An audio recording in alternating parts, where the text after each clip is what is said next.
আপনি আমাকে জিজ্ঞেস করেছেন কিভাবে দ্রুত ধনী হওয়া যায়, ঠিক? জি ঠিক।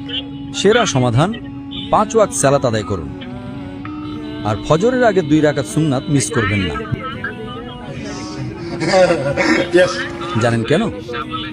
মানুষ যখন বিশ্বের টপ 10 জন ধনী ব্যক্তির লিস্ট করে, যুবক মানুষেরা। থামুন থামুন ভাই, আমাকে উত্তরটা দিতে দেন। আমি উত্তর দিচ্ছি, আপনি বলছেন যুবক মানুষ।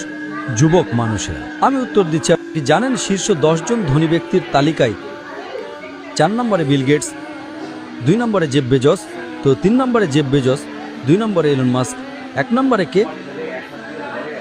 একজন মুসলিম যে ফজরের সালাত এবং সুন্নাত আদায় করে, সে এদের চেয়েও ধনী।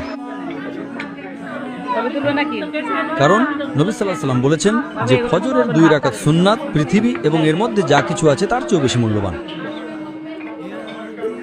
মানুষ এসে বলে, আমি 4 ওয়াক্ত পড়ি, ফজর সালাত মিস করি। আমি বললাম,